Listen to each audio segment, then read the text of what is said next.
biggest piece of your carbon footprint are the 4 gas appliances in your home. Your water heater, your furnace, your dryer, and your stove. You're listening to Climate Curious, a podcast for people who care about the world but find the current conversation about climate change confusing, boring, or scary.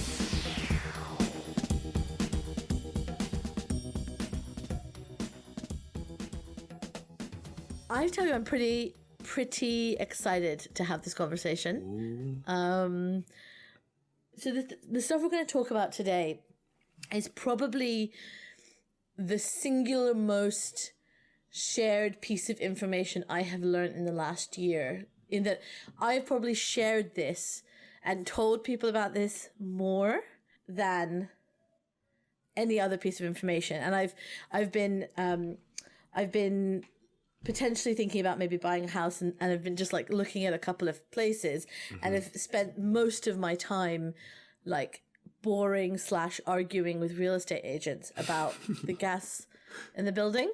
So I'm pretty excited that we get to spend a whole episode talking about this. Okay, is it the most shared piece of information because it's the scariest piece of information, or is it just like your personal favorite thing? No, you know what it is? It's neither. It's because it's the thing that I would have never thought about. I mean, I properly felt like a moron. Not when I found this out, but not when I found this out. This piece of information I don't think anyone would know unless you're working in it. But There's like a precursor to this that I didn't realize, which is I had never thought of natural gas as a fossil fuel. Ever. Is natural gas a fossil fuel? Apparently. Yeah, obviously. We all knew that. What? Please. Yeah, this is basic information, guys. Come on, please. And then it just snowballed. So for me, this is like one of those pieces of information that when you think about it, you're like, well, of course, but no one's talking about it. And so anyway, so I'm super excited that today we get to have Bruce Nilles with us, because he is a person I heard this from and have basically wanted any opportunity to get everyone in the world to listen to him. So this is my part of that. Let me tell you a bit about Bruce. So Bruce has spent the last 20 years working to end the use of fossil fuels, including leading a campaign in the US, which stopped nearly 90% of proposed new coal plants from being built and helped retire half of all existing coal plants. That's huge. That's a lot. It's a lot. So he's a lawyer by training, and he's worked at some of the most important climate organizations in the US, including Earth Justice, Sierra Club, Rocky Mountain Institute, and now he's the executive director of Climate Imperative. This guy gets about. Yeah. I mean, then that's over a long period of time, but let's get going. Let's get going. Hi, Bruce. Bruce. Hello. Hi. The bearer of the sacred information. How are you? I am great. Thank you. So I just want to jump right in, not waste any time, and start with the title of this episode. So can you tell us, why is your gas stove killing you? Well, I have to pick up, Maryam, on your great point, which is natural gas a fossil fuel? So I live in Oakland, California now, but I actually grew up in Northwest England. And for my entire childhood, I shoveled coal from the back shed to warm our house. And it was right when natural gas was being drilled for in the North Sea. And we longed to get rid of that coal and get natural gas, because that was modern and cool and cleaner than coal. And that was sort of my image of natural gas, basically for the last several decades. And spent, as you suggested, a lot of time working on retiring coal plants, because we know that they're really bad for our health. They're really bad for the climate. And we've had enormous success, both in the US and amazing organizations similarly across in Europe, phasing out coal and replacing it with cleaner energy. And then after doing this work for almost 20 years, someone said to me, the biggest piece of your carbon footprint are the 4 gas appliances in your home. I said, what are you talking about? They're like, your water heater, your furnace, your dryer, and your stove. Not the dryer. No way. Are you telling the truth? For gas appliances, it was a bigger carbon footprint than my car when I used to have a oil-fired car, gasoline car, petrol car. And I had never heard the story. And I was like, it can't be true. It just can't be true. So I did my research and I was like, oh yeah.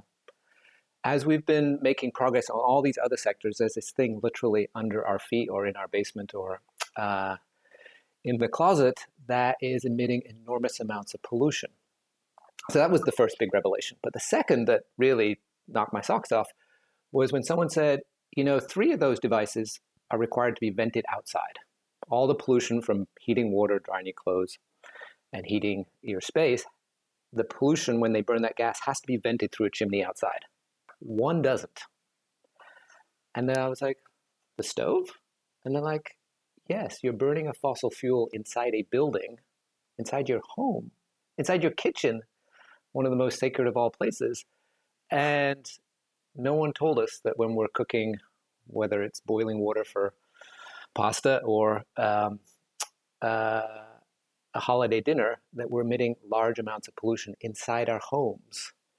And we're still, the levels of pollution that we've known about for almost 3 decades are above levels that would be illegal outdoors in our homes. So that has been a big revelation. And that's when I first met Maryam, sort of sharing the story of we're burning a fossil fuel. It is indeed a fossil fuel. And we're burning it inside our home. And because of very effective lobbying by both home builders and the gas lobby, we've sort of missed this big thing that's in plain view. That if you think through it, right, it's a fossil fuel, it's dirty. When you burn it, it produces a lot of pollution.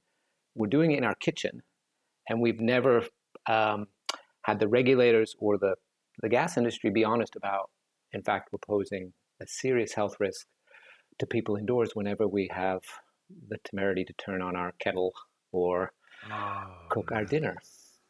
That's wild. I don't even open the window when I use the cooker. That's so bad. What the heck? I didn't know that at all. Wait, so...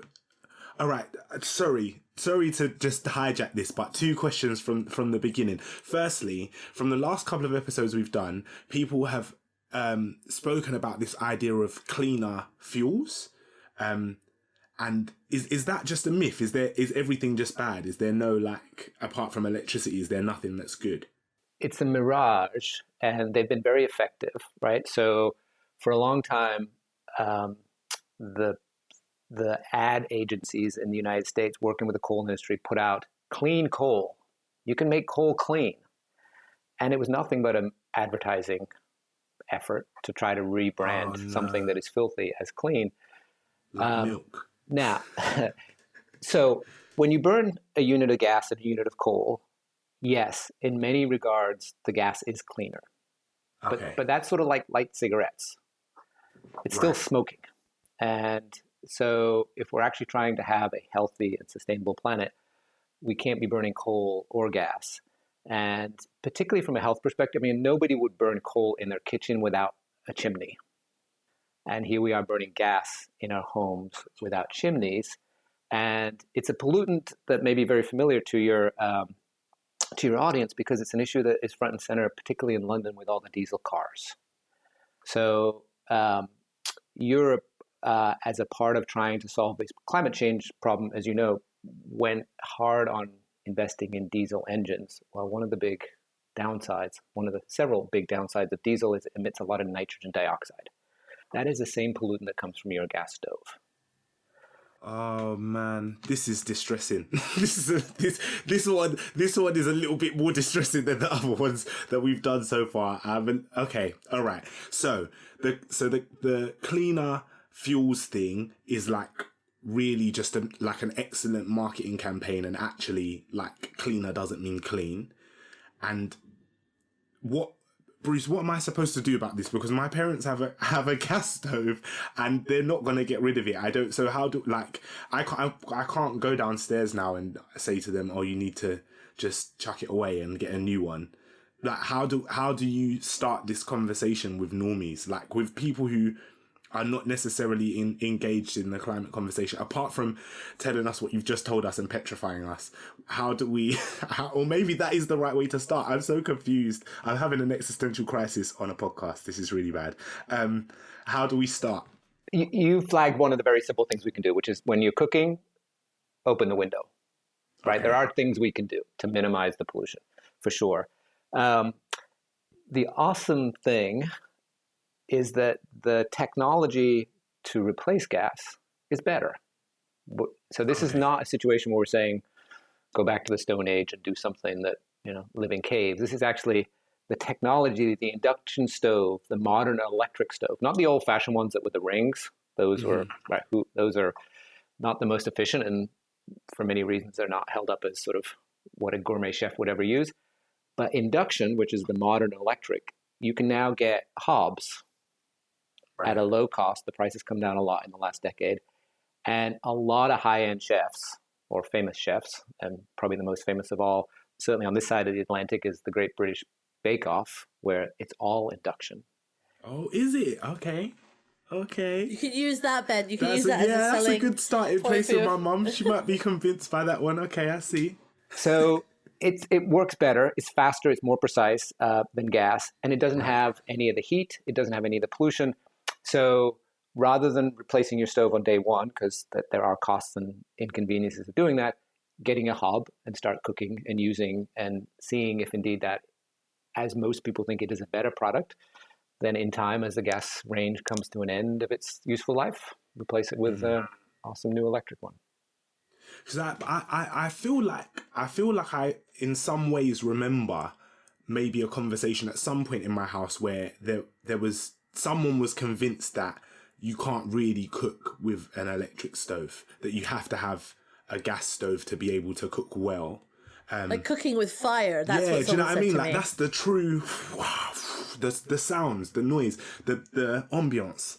But is that just a lie then? Because you've said that like electric or induction stoves are more efficient and more accurate. They're faster. They're literally you put in every way. You put a kettle on, and literally it's half the time of a gas stove. So my brother has a gas stove, and I got my induction, and we literally did sort of a live video. Okay, it's a gallon of water on our stoves, and we got a stopwatch and timed it, and the induction was literally twice as fast. So it gives us, it's a better cooking experience, and again, it just doesn't have all these pollution problems associated with gas. So, but what the importance here is, so you mentioned, we've been told that gas is a better product. And if you go back 20 years, when we had old-fashioned electric, there's no question it was better, because that old-fashioned electric was slow, and once it got hot, it would burn everything, right? It has not been a good experience. Gas industry has taken enormous advantage of that sort of historical, it used to be like that with electric. And once I say it, you will see the little blue flame from the gas industry everywhere. Their marketing is ubiquitous. The little blue flame, that's what they sell you on. So that's been their marketing since I was a young kid, because it's this image of it's clean, burning blue flame, and it's safe. Well, it turns out it's actually not safe. And so it's the only thing people care about in their homes. So you don't really care how your clothes are dried or your water is heated, right? You just want the service. You want warm water and you want dry clothes. Yeah. So all of their marketing is focused on the gas stove, because that's the one sort of consumer-facing product that people have been led to believe is important. And so part of this is a broader conversation around we have to get gas out of our buildings in total, both for a climate reason. We're not going to meet any of our climate goals if we keep burning large amounts of gas in our buildings. And there's this immediate health issue. And it's also a profound equity issue, because certainly in the United States, size of house and age of house tracks race and income. The smaller the house, the older the house, the higher concentration of pollution. Right. No surprise, right? The smaller the unit, obviously, you've got concentration. And then newer homes, in many cases, do have some sort of ventilation built into the overall system. Old homes don't. So from a race and equity perspective, this has profound implications. And in a country like the United States, where we have this profound asthma epidemic, particularly young children, and in my home state of California, it's a huge cost on both, obviously, the kids and the family, but also on our state treating lots of children with asthma. It turns out that we're not actually tracking kids in homes with gas stoves. And we know that this pollutant, NO2, which is, again, the diesel issue you're facing outdoors in places like London, triggers asthma attacks and may even cause asthma. And so there's this whole health and equity issue associated with getting gas out that is starting to get attention, certainly in California and a couple of other states where they're really trying to tie how do we solve getting off of fossil fuels and also address some of these underlying equity issues. Okay. All right. I feel okay. So we're oh, Bruce, you're so smart. What the heck? All right. We're jumping forwards. I want to come back because what I want to understand first is why and how did you come to care about this? You said that as a kid you were shoveling coal in your back garden to heat your house. So how did you go from being the kid who was literally shoveling the coal to now being the person that's trying to get rid of fossil fuels across the world? Like, that seems like a massive journey. Yeah. So I grew up in a rural part of England, and it was a pretty bucolic place. I remember sort of the first big environmental issue that caught my attention was reading in the Guardian newspaper whales being killed by the Japanese. And that was like, how would anyone ever do that? That was sort of my sort of epiphany to this outside world where there's some grave injustices going on. And then I will date myself. Margaret Thatcher got elected. Oh, wow.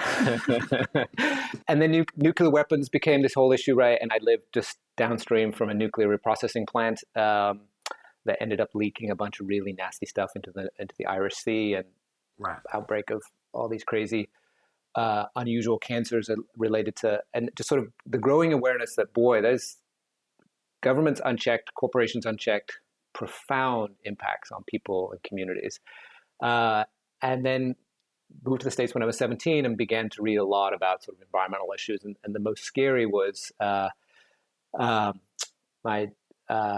first class on climate change, where this old professor who was a long-standing climate scientist, all the windows were closed, and he had this PowerPoint up on the screen showing carbon dioxide levels climbing in the atmosphere for the last 100 years. No. And I was like, what's going on here?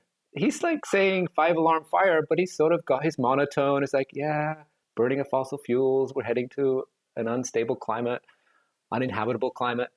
And the building was next door to the university heating plant, which was a coal-fired power plant. And I literally would walk out of the classroom, across the street. There was coal on the sidewalk from spilling over the fence from the heating plant. And I was like, this disconnect was just so surreal to me, that here's a world-class research institution saying 5-alarm fire, doing something on climate. And the very thing powering the building where this professor is sharing this critical information, there was a disconnect. And so that really inspired me to think about, okay, how do we connect the science with the urgency of solving this climate crisis? And so went and got a law degree, and I've had the very good fortune of working for a bunch of amazing organizations, much of it working with community groups who have been sort of on the front lines of living next to coal plants, living next to coal mining operations where they're getting hammered and enjoying none of the benefits. And really sort of working with the parts of the country that have sort of been sacrifice zones. As the rest of our economy has been growing, we've been sacrificing parts of West Virginia, parts of Wyoming, urban areas with these giant coal plants, and really beginning to unwind a bunch of this fossil fuel infrastructure. And so we made enormous progress on coal, but we also have these other fossil fuels, oil and natural gas. And so began a couple years ago thinking about buildings. And this was the revelation I shared with you, which is it never occurred to me. We have 70 million buildings in the US burning enormous amounts of natural gas, and we have not had this conversation. And it turns out there are big health issues right in our kitchen. In terms of fossil fuels, is it a big three? Is it like you said, natural gas, oil and coal? And those are the three big things. Are there any others? Those are the three big ones. Okay, those are the three. Those are the three. I mean, there are other things that cause climate change, right? Certain types of fertilizer, but the big things that are driving the hurricanes hitting Louisiana as we speak, driving fires here in California with record fire season, is primarily oil, gas, and coal. Okay. So, Ben, I hope that you're seeing why this, we need to have this conversation. I don't know right? why you even brought me here. This is just deeply traumatizing. I'm so scared. But also amazing. I Yeah. mean, what's interesting for me about this is that you start to look at everything differently, right? Yeah. Because one of the things, Bruce, that I think, I've heard you talk about and was really interesting for me is so you worked on coal for a while, like getting rid of coal and shutting coal down, and that was easy, right? You've said before, where the coal plants are, you shut them down. I want to talk through why gas in our buildings is such a bigger task than that, because I didn't fully understand it, because it's not just getting rid of your gas stove, right? It's bigger than that. It is, but in some regards, we're kind of a little slow to solving the climate crisis, right? We're kind of running out of time. This is the decade. It's either make or break. Right. We know how to solve electricity, that is, replace coal and gas plants with wind and solar, and what the UK is doing in offshore wind is a model for the rest of the world. It's amazing.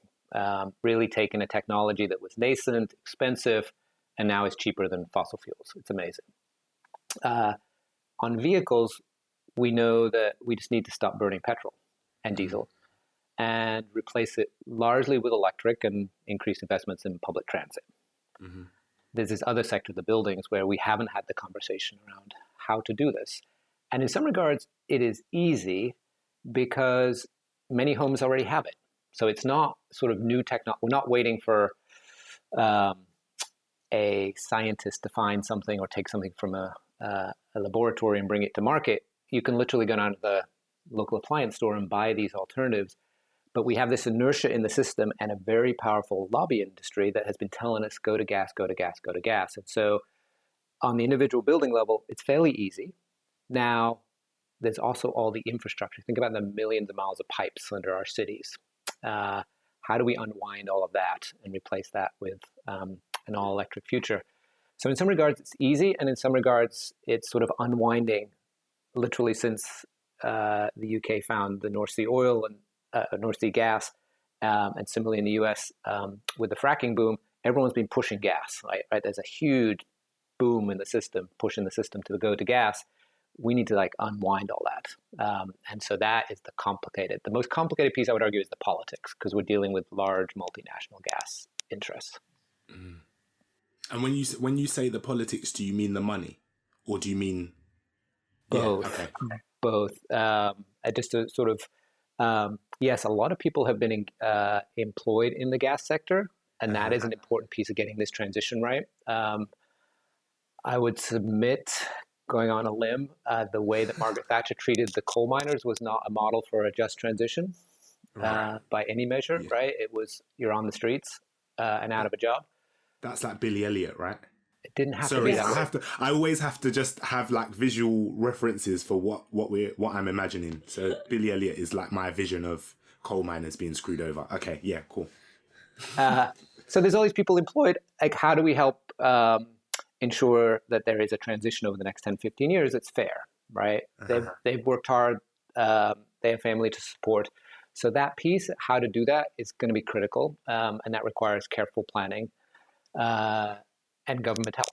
And so that getting this conversation started about how to unwind the gas infrastructure in each of our countries is going to take much of the next decade, but the climate science is telling us we got to get it done. Wow. And I think, Bruce, something you said earlier, and just to come back to it again, is because this is something that I have become really interested in, is that all the, often, and I think you are very good at not doing this, but often the conversations around climate change and things just are so abstract. But actually this is about people, right? And I think you've talked very much about this being an equity issue. It's in our homes.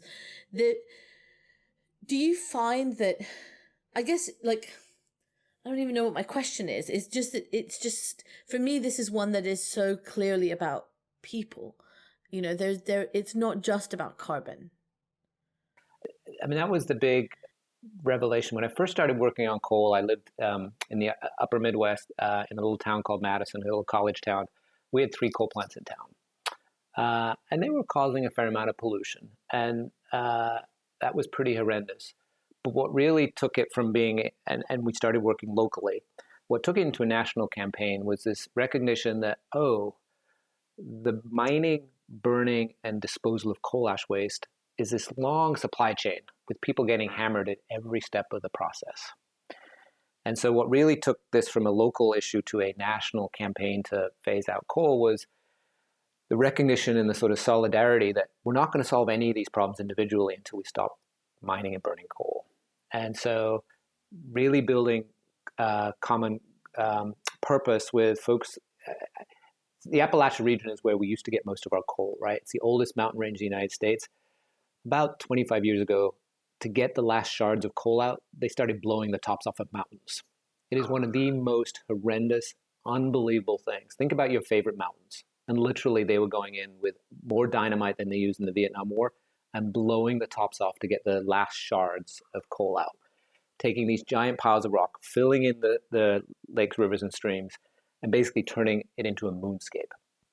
This would never happen in any of the wealthy states. This would never happen in states that had diversified economies. It was happening in the poorest parts of America. And it was just, nobody was listening. But that coal was obviously being burned in New York and California and around the country. And so finding common ground between the folks who were getting hammered on the mining, and then there was other steps along the process. Coal trains, in the United States at least, are not covered. So when they go through a town, they literally are pouring dust all over the people who live next to the tracks, which again are typically people on the lower income scale. And then the burning, the coal plants are typically on the outskirts of town, or they're always in the lower income community, right? There's no coal plants in Manhattan or in Marin County in California. And so there was this moment of like, oh, we have all these injustices along, how do we find common ground? And it's the same with all the fossil fuels, which is how do we build the sort of political alliance among everyone being impacted around a common purpose so that we can stand up and overthrow the fossil fuel empire. This is, wow. This is like really, I don't know why I didn't like register this in my mind, but I think like the images that I have when I think of coal are like Mary Poppins and Oliver Twist and like little chimney sweeps, and it's really cute, and it's like, oh, soot's dirty and you can like just wash it off and it doesn't do anything, and it's just like, but this is like really bad if like trains are driving through cities or going through cities and or towns and just dumping waste on people. Also, so what is the impact of coal, or what was the impact of coal on the people that were affected by it? So the biggest impacts undoubtedly were the burning. And there's 2 big things. One is the sort of smog pollution that you think of. When you think of air pollution in a city, including a place like London, it's the haze, right? And that, when you breathe it in, typically does a couple things. One is some of them are like, it's a weak acid. So it's literally like sunburn on your lungs. So if you have asthma or any other respiratory ailment, you're just getting hammered. And in a time of COVID, that's particularly terrifying. The other are the very, very fine particles that get into your lungs, pass your lungs' natural defenses, and get into your bloodstream, where they cause heart attacks. So there's been a ton of amazing research over decades, which is why in most developing countries, we have strong air pollution laws, because we know this stuff kills you and causes huge health impacts. So that has been where most of the attention is focused on. What do we do about the burning and the impact on lungs? The other, and there's a very insidious one, which is mercury. I don't know if you remember when I was in grammar school, I remember the sort of mercury coming out during our science class. It would roll around on the floor. Well, mercury is a very toxic pollutant. The term Mad Hatter comes from folks who made hats with mercury, and you put the mercury in the rim, and they would literally get poisoned using all this mercury. That's the term Mad Hatter, is poisoning themselves with mercury. When you burn coal, it releases a lot of mercury. It falls into our lakes, rivers, and streams, and then actually accumulates up the food stream, up the food chain. So fish are the primary way that we get that salmon. Exactly. Yeah. So that's how it gets into your body. So that, and the insidious thing about mercury is it causes brain damage in young children. It affects their ability for the brains to develop. So those are the two big ones. It's searing your lungs, and then particularly for young kids who are ingesting mercury-contaminated fish. So that's been the big motivator to phase out the public health concerns about why we've been so successful on coal. I know, just to kind of give context, like you were saying how you've worked, for the last 20 years to shut down a large number of these plants in the US. From what I understand, we're shutting them down in Europe, but in the rest of the world, because, sometimes I think, oh, well, this is not an issue anymore because, we know we're shutting it down, but in the rest of the world, that's not the case, right? Like plants are still being built. This is still happening. That's right. The UK is the best story out there. I mean, there was a day this past summer where literally for several months, there was not an ounce of coal being burned in UK power plants, which for the country that started the Industrial Revolution, it's monumental. Now, the developing world, Europe, US, is largely turned the corner. It's all clean energy, and the big fight is how fast.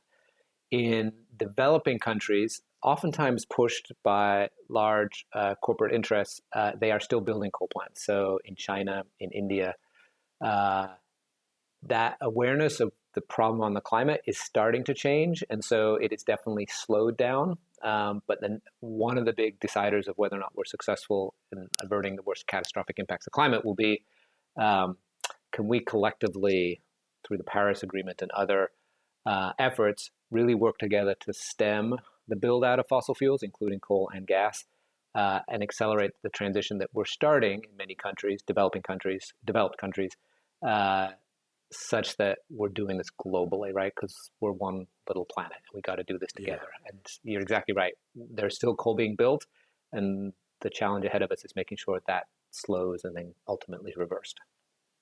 And then in terms of gas, are the impacts similar, the same, or different?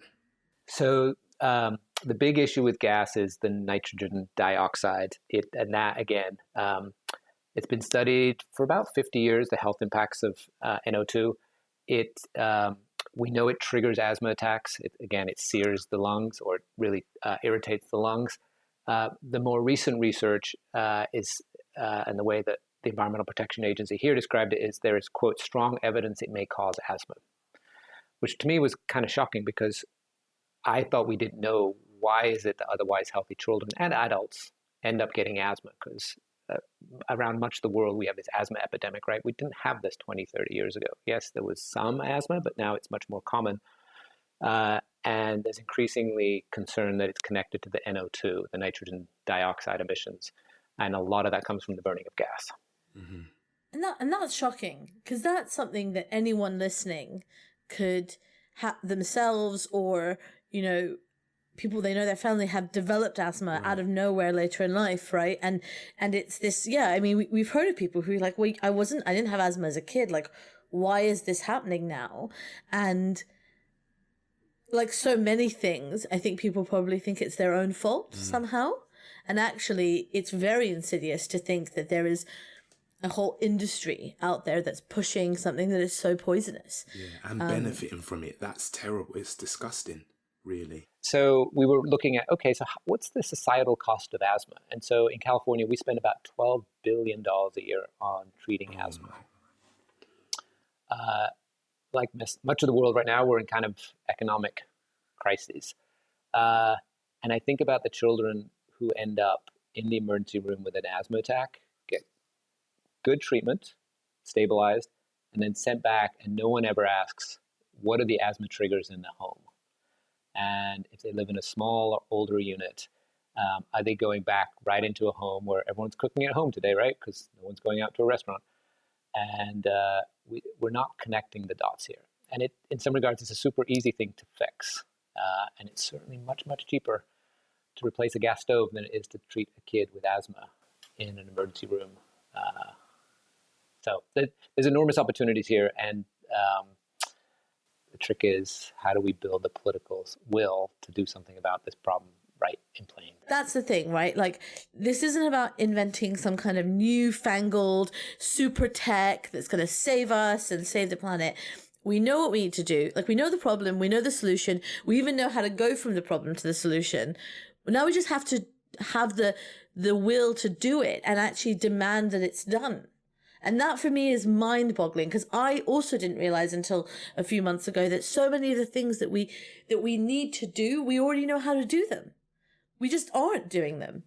Well, let me give you sort of so as I was going down this journey and learning this stuff, I was like, this is completely crazy. So what do we do about it, right? How do we solve this problem? And I live in the city of Oakland, and next door, the city of Berkeley, who's always been on the sort of cutting edge of progressive policies. And they, like many cities around the world, have a political leadership and a constituency that's saying, there's a climate emergency. Wake up, people. We got to do something about this climate emergency. So they passed the Climate Emergency Declaration, which was this city passed vote saying, we declare it an emergency and we will do everything we can to solve this crisis. So that was a good step. And then the question is, well, what can we as a city do? Well, it turns out in most cities, there's two big sources of pollution: traffic and buildings. And so they began to say, well, what can we do about buildings?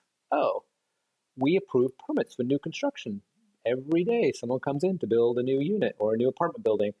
And we never say, stop putting gas into new buildings for another 50 years when the planet's on fire.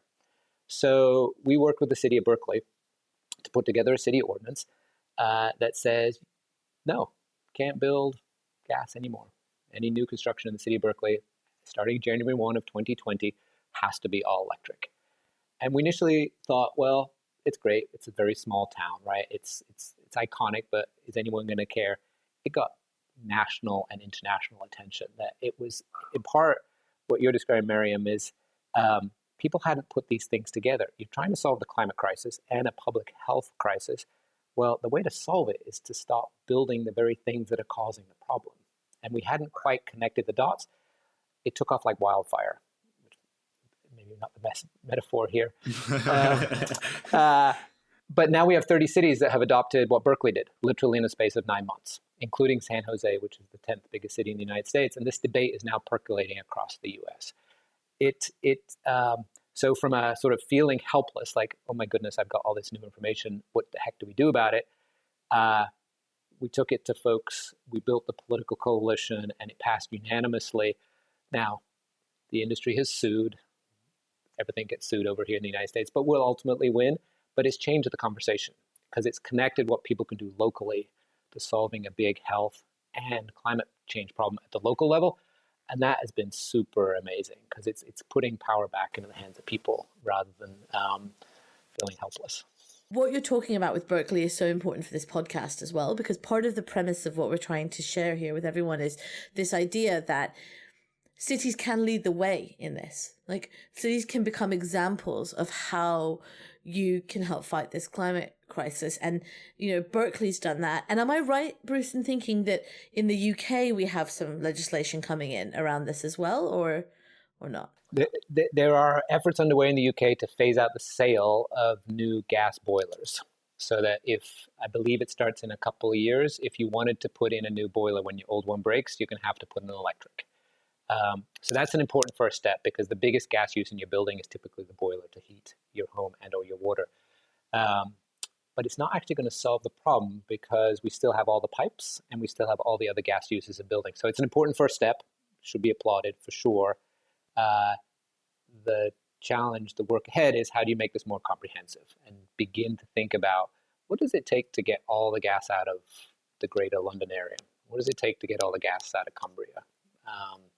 Right? So we're beginning to think at the scale commensurate with the scale of the problem, which is we've got 10 years to stop burning all these damn fossil fuels if we're going to have a planet we recognize.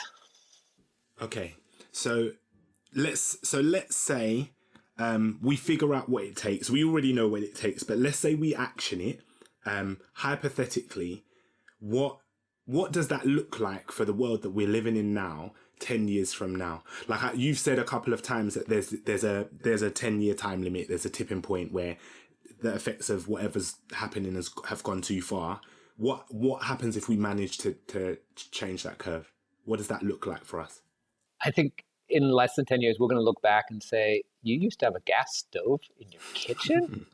Hopefully. That's like coal.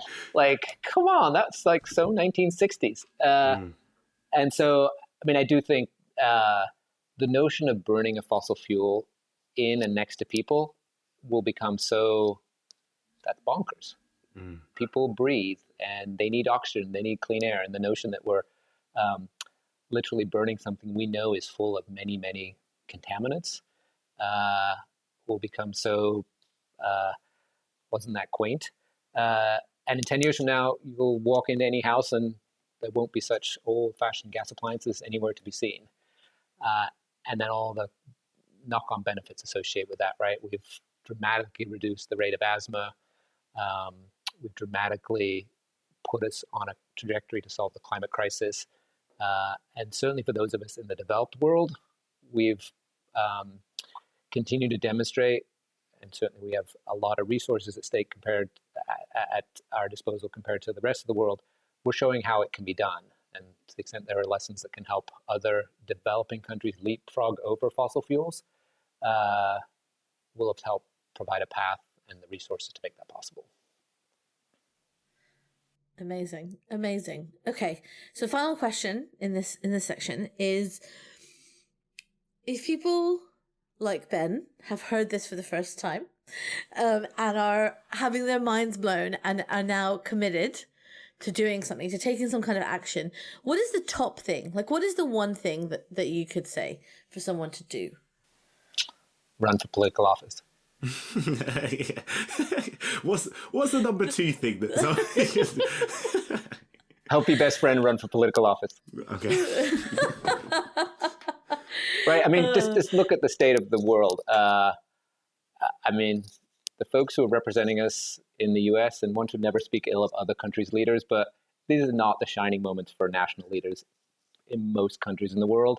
That's in part a reflection, I would argue, that we've sort of disconnected the political world with recognition that it has profound impacts on the world we're trying to create. And so how do we get more engaged? How do we inspire folks that public service is an awesome calling, and there's the future of our planet and everything we care about is on the line, as long as we have folks who currently are sitting in those most precious seats who are just heading in the wrong direction as fast as humanly possible. So, but getting the politics right. And one of the things I have thought a lot about, when I grew up in England, in Northwest England, I never had a class on politics.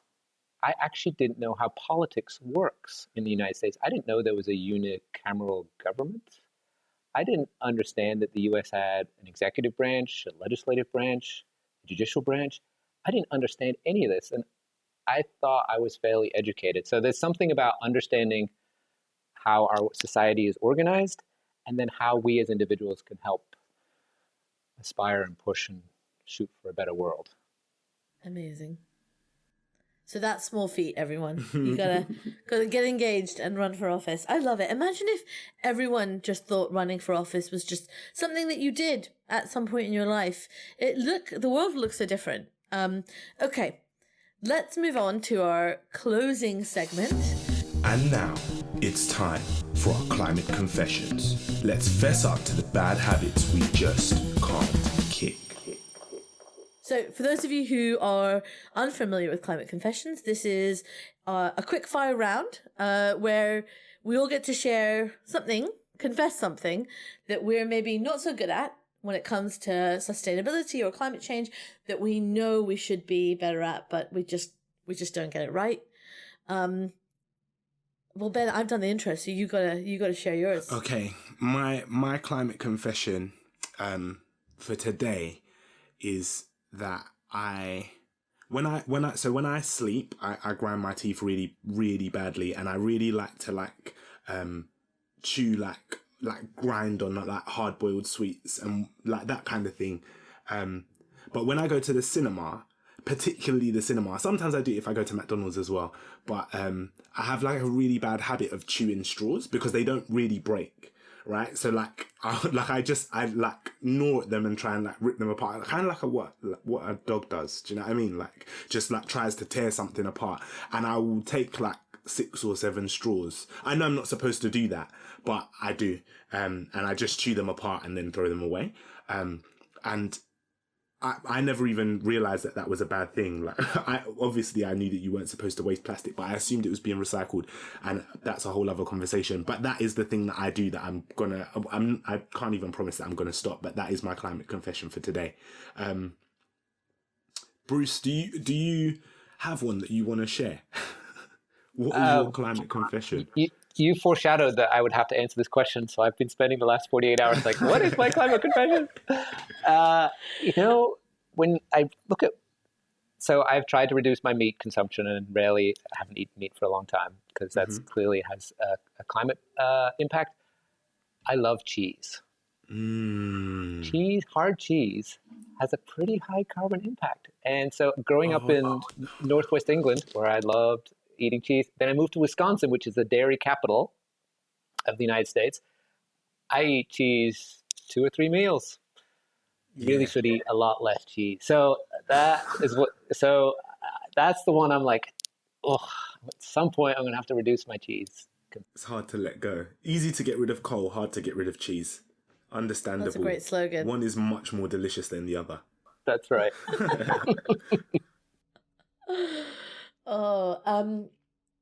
Okay, I'll share mine very quickly. Mine is really an indication of, I find like, I'm just going to tell you, I think that if people are going to watch all of these episodes and they hear yours and mine, Ben, because we do one every episode, they're going to get to know us really well. I know, I feel like you're going to get to know me really well.